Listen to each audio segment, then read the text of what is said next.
Hello there. Before the video starts, I just want to comment that there is a weird buzzing sound sometimes in my audio. I don't know why. I didn't catch it at the time. I'm gonna try different things to fix it before the next video. If anyone knows what it could be, just DM me or comment. I don't know, so just let me know, because it's really weird. My best guess right now is that it's because of my mic, which is a really crappy mic. But yeah, I'll try to make sure it's fixed before the next video. Anyway, sorry for interrupting the video before it even starts. Let's get on with it. Well, hello there. Welcome to my second ever video. I know I said I was gonna do a video on Nyla builds, and that's still in the making.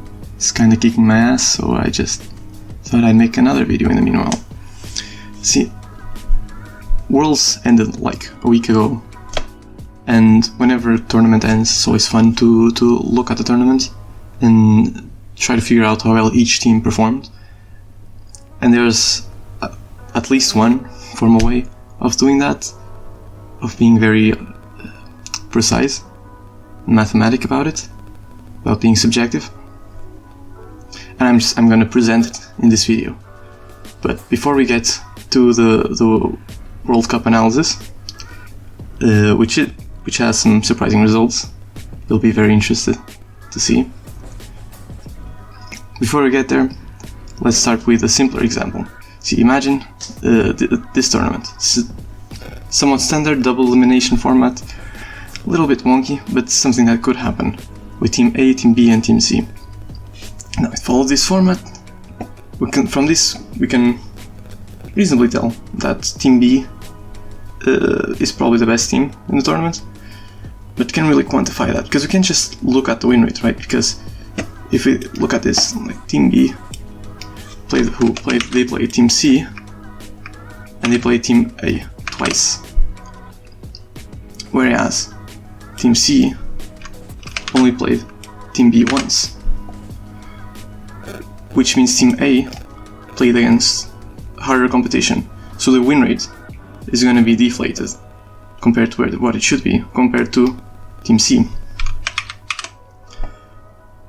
So we could just look at the win rates, but the win rates don't take into account the competition against who the team played. A formal way of dealing with this is making use of something called the Bradley-Terry model. This is it's an old model. It's more widely used in pairwise comparisons, which is just whenever you're comparing like two teams or anything like that. And it basically goes this way: for Team A and for Team B, you want to give them each a rating such that the probability of Team A beating Team B is given by A divided by A plus B. It's just this. It's very simple. It's like probability of A over B. This is like the formula. It's very simple. It's very easy. But then you have the challenge of how do you give each team a rating. And a way to do this is, let me just add the results here. So these are the results. Something that you can do to evaluate ratings is you can calculate the probability of each outcome happening. So, by the way, I'm ad-libbing this, trying a new format to see how it works, whether it's easier or harder to make a video this way. If it's longer or short, I'm trying stuff to see how it goes. Tell me in the comments if you prefer this format or the other one, more formal, more like high value, well edited one.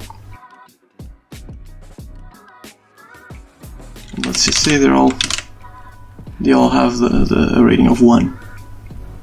Well, for each of these games, we can calculate the likelihood of the outcome that we saw. So like in this case, it's probability of Team A beating Team B. Team A divided by Team A plus Team B. That's 50%, so it's going to be 50% because they're all at 1. Can we just make this simpler? Easier to see. And we can then go teams. Probability of Team C beating A. Right, let me just just check this is working properly. Okay, this is... Yeah, this is also working properly. Probability of team B beating team A. Probability of team B beating team C. This also works. So I say, yeah, this works fine. And then you can see the total likelihood. It's not probably the best way to describe it, but which is just the probability of all the outcomes we saw combined. So we can just do product of this. And we could do this manually, where we just like, this is okay, this is slightly better, this is something else, okay, this maybe works. We could just try values like this, or we can mathematically, or numerically in this case, calculate or approximate the best ratings for this. And I have made a script that does exactly that. Ratings. I just need to go just this one. And this takes a little bit to load because Google Sheets isn't particularly fast at running scripts. Okay, so here it is, the result. This BT stands for Bradley Terry. It's a Bradley Terry rating. Bradley Terry model, if you wiggle this out a little bit, you can convert this into ELO ratings. It's basically the same thing, except this one you multiply, where in the ELO formula you add and subtract, so you can directly convert from one to the other. Which is what the script also does. It calculates the Bradley Terry rating and then converts it to an ELO rating. So here we have a mathematical estimation of how well each team performed in this fake tournament. In this case you can see Team B was in fact the best, and Team C was the second best, which is what we had here. Now, before you can just jump from this to the results of the World Championship, just build an adjacency matrix like this one for like all of the World Championship, there's another issue we need to address here, which is, imagine there was another team. Team D played against Team B, right? Our winners. So Team B goes versus Team B and beats them. Now, let's add another one here. Actually, don't need to add that. Which rating do you think would maximize this likelihood for Team D? Actually, let's add that. So, 1, let me just total likelihood, let's extend this down to 2%. Oh, okay, we can improve this. That's better. That's better. That's better. It's just, no matter how many zeros you add, it always gets better, because the actual best rating you could give to Team D here would be infinitely large. See, it turns out that there's a requirement for the ratings to converge when you're trying to maximize the likelihood. And I can show here, I can draw a graph of the outcomes here. So we have, right, so this is a graph of the outcomes of the tournament. And what we need to be able to rate all the teams using this maximum likelihood approach, right, we need to be able to draw a loop of only wins or only losses that includes every team that we're analyzing. So in this case, you can go like Team B v Team C, Team C v Team A v Team B, and that's a full loop, right? So that's how we could do it. We could also go like the other way, because straight losses also works. But what matters is that can go all the way around back to where we started with only wins or only losses. We can't do that for D. We can only go wins. Now this property of being able to draw a loop through all the teams is called being strongly connected. So we need to separate the teams into strongly connected components first. So in this case, we have one big strongly connected component, which is team A, B, and C, and another one, which is just team D. So if we could go like big, and there's this big group, and they basically all they did is just they lost to D. That's the full. After we break it down to the strongly connected components, it's just these two strongly connected components. And now, if we had like another team, if for example a team E beat team D and then lost to team E again, this would be another strongly connected component because it can go from E to D and D to E with just wins or just losses. So E would just be a part of the same strongly connected component as team D, and we could just consider them a single strongly connected component and run the same analysis, only comparing team D and team E. Now, we can still compare this strongly connected components of like team D and team E to the other ones. You can just say that they performed better than all the other teams. It's totally doable. We just can't give them a rating because the rating would be infinitely higher, infinitely bigger. And also, like imagine for example, some team F came along and played versus team A or whatever, some team from the big strongly connected component. I could write that. Okay. And they lost. Actually, let's say they won. Imagine they won. It would be their own strongly connected component, which we could compare to the big strongly connected component, which is team A, B, and C. Let me actually write that. So it's easier to read.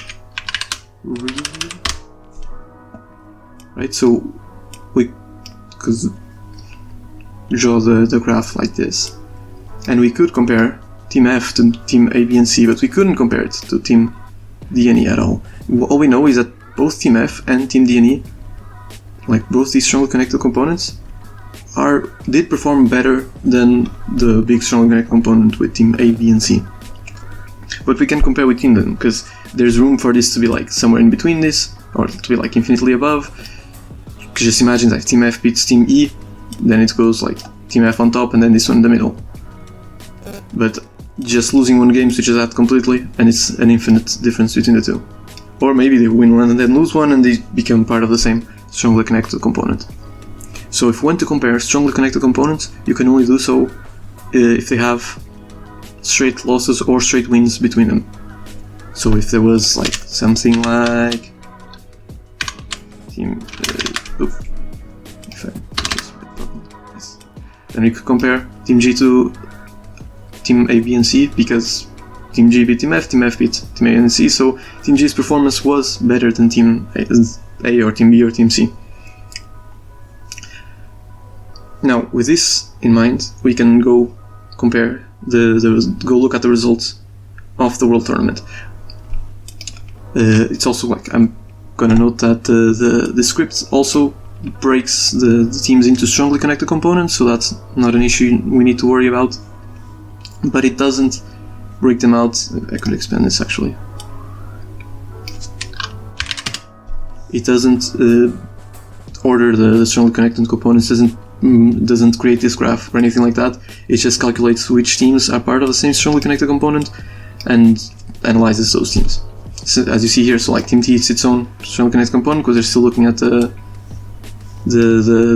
previous iteration where team D beats team B, and then below that the other teams same as before because team D isn't being taken into account. Now I'll stop recording and come back when I have the entire World Tournament written out as an adjacency table and as a set of strongly connected components. And we're back. Here is the graph, the tree I guess, of strongly connected components. This, what we're seeing here, like, there's no way, I didn't find a way to make this look good with like the names for the strongly connected components, but you get the general gist of it. And the way this is structured is how most tournaments end up being structured. There's like one main big group at the top that includes almost every team, because most teams win and lose at least one game, and they all end up being meshed together in one group usually. And then there are teams that either only lost, like Chiefs and Wildcats, or they only won against teams that only lost, so like Isurus only beat Wildcats and lost to everyone else. So all you can tell is that they're better than the Wildcats, or they perform better than the Wildcats, but that doesn't really mean much because everyone performed better than the Wildcats and they didn't perform at least comparably with any other team. Or the case of like the 100 Thieves and Oyster, Flying Oysters, and Mad Lions and Saigon Buffaloes, which is like they only perform comparably, so they're only part of the same Strongly Connect component. You can only trace wins in a cycle between those two teams, because in Oysters, Flying Oysters and 100 Thieves, in their case, they went 1-1 in the group and lost to everyone else. And the Mad Buffaloes, they played best of 5, and each team took at least one game from the other team, so they end up being in the same Strongly Connected component. But Mad then got 3-0'd by EG, and EG is part of the main group, so they were only 3-0'd. And they also didn't take a single game off of RNG or DRX, so they're just strictly beneath the main group. So we have 6 Strongly Connected components, 6 groups to look at. Here are the results of the analysis. Here we see the 6 groups, like Chiefs, Wildcards, Isurus, Mad Buffaloes, Oyster Thieves, and the main group. You can see the main group is almost every team. The 100 Thieves and Oysters, same rating, they went 1-1 against each other, so it's obvious that they have the same performance in terms of just looking at the outcomes of the games. And Mad Lions versus Saigon Buffaloes, Mad Lions went like 4-2 versus Saigon Buffaloes, if I remember correctly, so it also makes sense that the rating is higher than the Buffaloes. So that's like those two small groups, and the other ones only have one team, so there's no point even looking at the ratings. For the main group, now this includes a lot of teams, and it has something that's very, very interesting that some of you might have already noticed, and I'll just make it obvious and insert this. If we're looking at the ratings here, what we see is DRX, even though they won the World Championship, they didn't actually have the best performance. Which is a little bit counterintuitive, but then if you think about it, like, first let's just look at how many wins they had, how many losses. So they went 19-7, 73%, they won 73% of their games, whereas T1 won 72%, which is basically the same thing, fewer games, 13-5. But the competition that T1 faced versus the competition that DRX faced in those like 26 versus 18 games was very different, because if you look over here, like DRX played 5 games into some like not good teams, right? These 4 teams didn't even make it into the main group. So that's like 5 games, 5 wins that in reality they're kind of missing here, because we're only looking from within the same group. So instead of 19, they effectively have like 14 here, which is already like lower. So this is the cool part of looking at it with this model, is it can take into account who they were playing against. And then this could be different if in the finals, like if DRX had 3-0'd T1, this would probably look different. But coming into the finals, they didn't look better than T1, because T1, like, they went 3-0 versus RNG and 3-1 versus GDG, whereas like DRX barely beat EDG and they lost a game to GNG, who went 3-2 versus DK, which is like, these 4 teams were all very close, is what you conclude from this. Whereas in this case, T1 looks way better than all the other teams, because just looking at the wins. And coming from like from over here, 3-2 versus EDG, 2-0 versus EDG. Like T1 comes into the finals looking way better than DRX. DRX was like 3rd or 4th place. I can check this actually. I just need to remove here. So if we remove both of these, I don't think this changes the locations of any of this, so this is probably all gonna be fine. It takes a while because the running scripts on like spreadsheets on Google Sheets is very, very slow. I even had to reduce the number of iterations a bit, just so it wouldn't time out, because it's just so slow. Also, the script might not be as efficient as it could be. But yeah, coming into the finals, DRX was like 3rd place, way behind JDG. Like, this is a pretty big difference, almost 100. And then T1 was like more than 100 above JDG in elo rating. And so the only way DRX could go above T1 is if they beat them like really hard. And they didn't. They went 3-2. That's like the closest the result could be in the best of 5. And so when you add those games, DRX sure goes up and T1 does go down. So like the gap closes, but it isn't enough to close the gap entirely. Which is interesting. Obviously no one's gonna like remember T1 as the winners of the World Championships, and I'm not gonna think of them that way, but it's interesting to see that sometimes winning the right games is more important than winning just in general.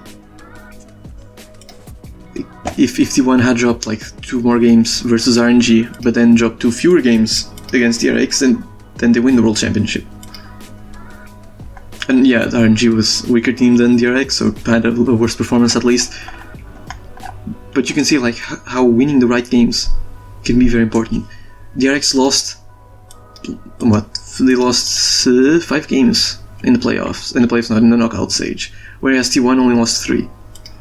But DRX won the World Championship because they won the games that mattered, which is very interesting. And like, this format isn't bad.